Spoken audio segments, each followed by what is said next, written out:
welcome to the Recovery Daily Podcast. I'm your host, Rachel Abassi.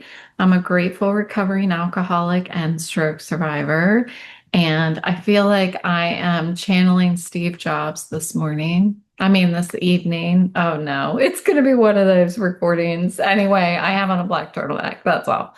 I thought I'd start out with some decorating hacks and then we'll move into the topic of the day, which is savoring the moment, savoring sobriety, savoring recovery, like savoring, slowing down, quieting down, paying attention, and opening up to life beyond limitations. So, decorating hacks, though, this is what I'm doing. So, I just moved, as you know, and none of the pictures from the other house are matching, and that just won't do. So, I started going on and looking for pictures, but here's the problem. With my disability, it is very difficult for me to scroll. And with that difficulty means that if I'm going to invest in something that is of any quality or price, I want to be able to spend the time to look at it and research it and stuff. So I thought, what can I do? And voila, I got an answer. What I did was I went on to Adobe Images because I have an account with Adobe Images due to my desire to do online design stuff. And it was easier for me to search exactly for what kind of image I want in Adobe Images than it was to try to go on Etsy or try to go on Amazon or Google Shopping or anything like that. So what I did was I found the image that I want and then I downloaded it and went on to what's called like Easy Canvases or something like that. It's like a website where you can upload a picture, a high-res picture, and get it printed onto a canvas and have it shipped to you. And I'm telling you, I saved like, it's probably a quarter of the cost, maybe even more, to do it that way than to try to invest in some sort of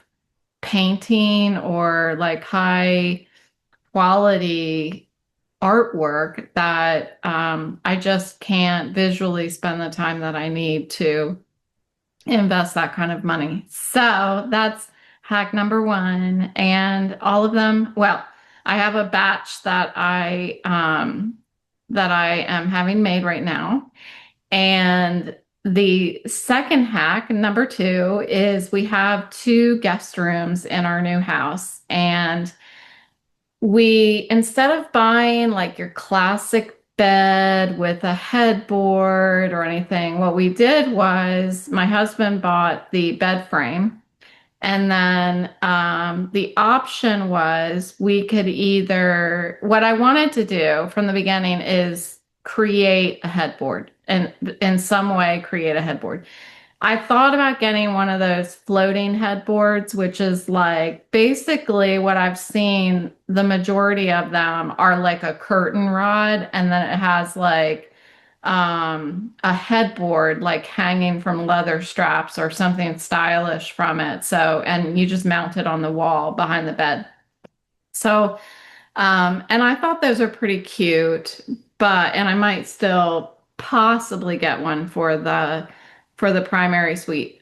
But I decided, why don't I use these gigantic pictures that I had bought for cheap off of Amazon for the old house and wrap those in fabric and create a headboard. So I have big frames that there's two of them that are just they're not the width of a queen size bed, but they're big enough that they will serve as a focal point, and the colors and stuff are just completely off. Like one of the pictures is of a little girl. It's like that graffiti art. It's like the little girl standing in the rain with her tongue open, and then there's a man who's like dressed in black and has a black umbrella, and the rainbow rain is falling on his umbrella. That's one of them. And the other one is like this field with a big tree that has all red leaves on it with a red bench underneath. They're pretty generic pictures, and they didn't cost a lot, but they're very large, like for a large wall. So I went on to Amazon and I thought, oh, I'll just get some fabric and cover them.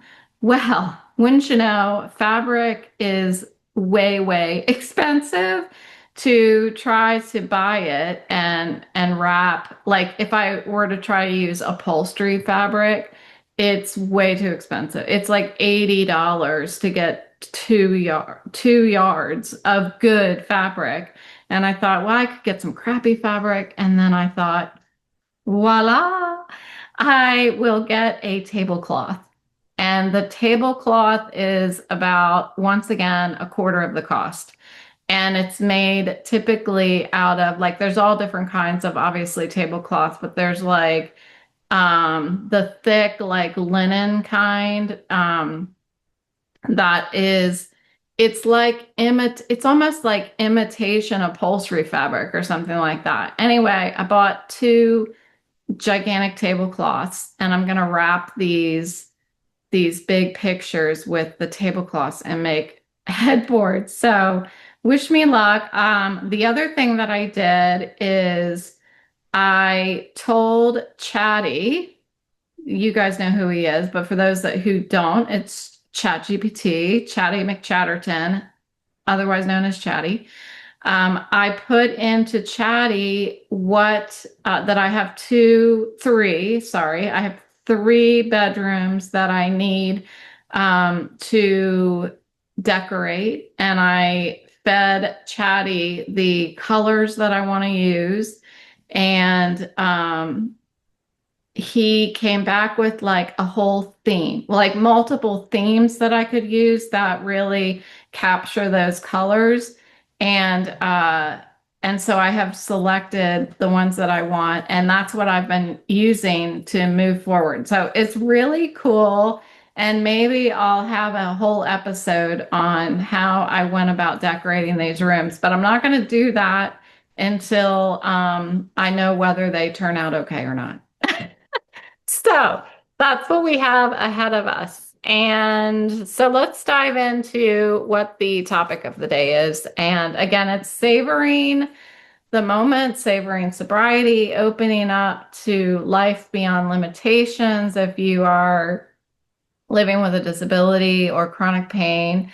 So this idea of slowing down and savoring the present moment, I absolutely was not able to do that to a degree when I was working before I medically retired. And I mentioned, I think yesterday, that although I'm not going to ever be grateful that I had a stroke, I don't think, I am grateful that I have had the opportunity to slow down out of necessity, out of desperation. I have had to slow down. And when I don't slow down, I suffer the consequences. And because I get to slow down, I get to enjoy these more like small, quiet joys. And it allows me to notice things that I never noticed before.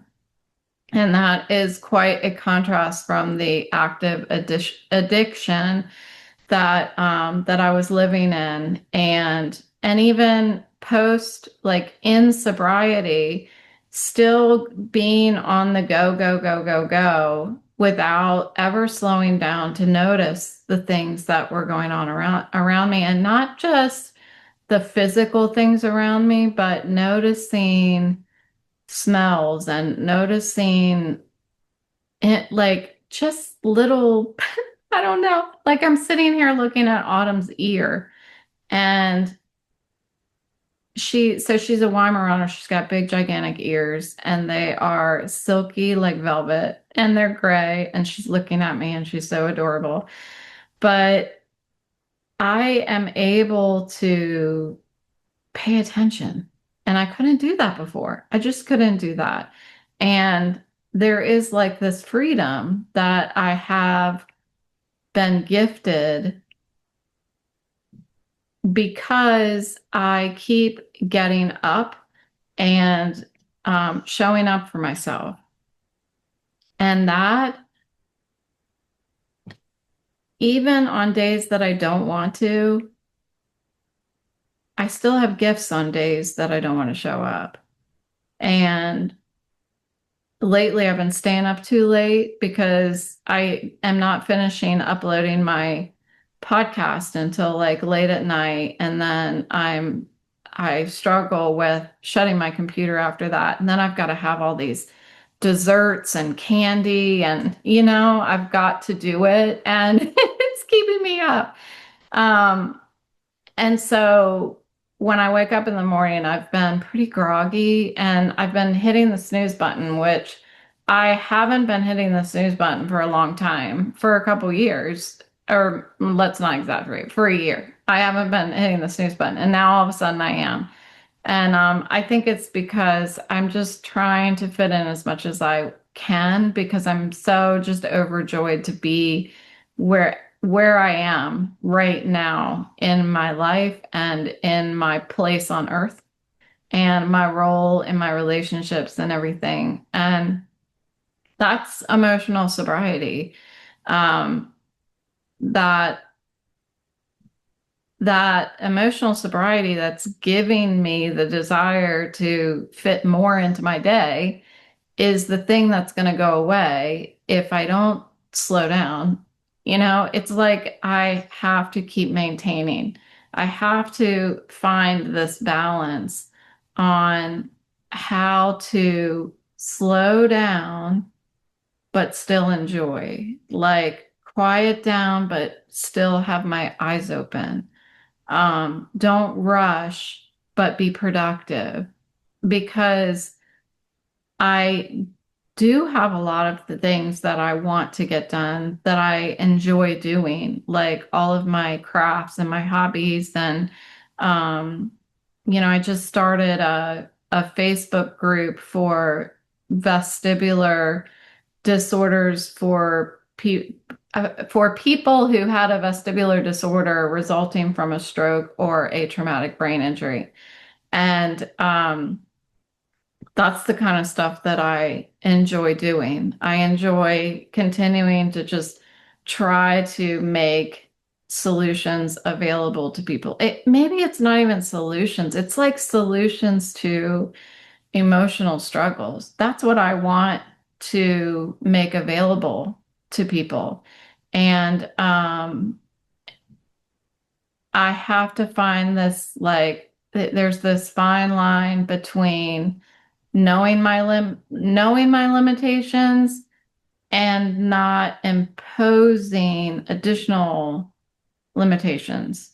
And sorry, my watch was just ringing. Um, so acknowledging what my limitations are without having self-pity, and not building up invisible walls around my potential, and continuing to talk about what my limitations are without making myself feel like I'm broken or damaged. And instead of identifying with the limitation that I have, identify with the possibility that follows the limitation. When I was drinking, I was identifying with my identity was built around the fear that I couldn't, the fear of who I wasn't, the fear that I was trapped. Um, I was not, it wasn't until I got sober that I became able to identify with who I could become. And once I saw that and I needed help from other people in order to see what I could become, that's when I started to grow. Um, I was sitting in my AA meeting, my in-person AA meeting last night, which I'm just sitting there like with this ridiculous amount of joy. I'm sitting in this room with a bunch of drunks that I don't know. I don't know any of their stories. And while I was sitting there listening to shares, I thought, none of these people know anything about me. None of them know about my story. There's the people that were in the very first one that I went to know that I had a stroke and that I have a disability. But other than that, like they don't know my story at all. But the fun thing is I get to talk about it and I'm going to learn so much from sharing it. And I don't know their story. And there's going to be so much wisdom that I get to um, absorb from listening to all of their shares. And I have so many years to do it. So I was just sitting in there listening and being hyper aware of the gratitude that I got to sit there. It was a privilege to sit there. I never imagined I would go to an AA meeting and feel privileged that to sit there and be a part of this greater thing, this fellowship, this thing that's bigger than myself, that allows me and helps me live and grow. And that gratitude like really anchored me into the moment, and it kept me just so 100% present there. And I was looking at all the faces and I was thinking, now, I shouldn't say I was looking at all the faces. I was struggling with trying to tame how much I was looking around the room because my head is really triggered when I'm in there. I have my hat on and my sunglasses on, but I was looking at some of the faces and I was thinking, these are the faces that are going to be so familiar to me in just a matter of months. As I listen to their stories and I keep showing up there, they're going to end up being my new family, my new AA family. And I'm excited for that. It's funny how that happens. It's funny how, like, even just after 1 week, I guess second week, after 2 weeks, that their faces are becoming familiar to me already. And eventually they're going to become faces that I rely on when I go through difficult times, because it's going to happen. There are going to be difficult times, and that is the group that I'm going to depend on. And I'm going to get honest with and share hard stuff with. And if I don't use those adversities for opportunities to grow my relationships with them, then I'm wasting my adversities. And that's what I heard. I heard somebody say that. I don't know if that was in my meeting this morning, um, but they said that adversity is a waste if you don't learn from it. And I thought, yeah, I mean, if I don't bring my adversities to the table when I go to an AA meeting, then I'm wasting the opportunity to grow myself and to help other people grow. Um, and as I move forward with this new group, I get to reflect on all of my old hard moments that I've talked about. And who knows, like they may become great teachers again as I talk about them again. And that is what continues to transform like my pain into wisdom through reflection and honesty and willingness.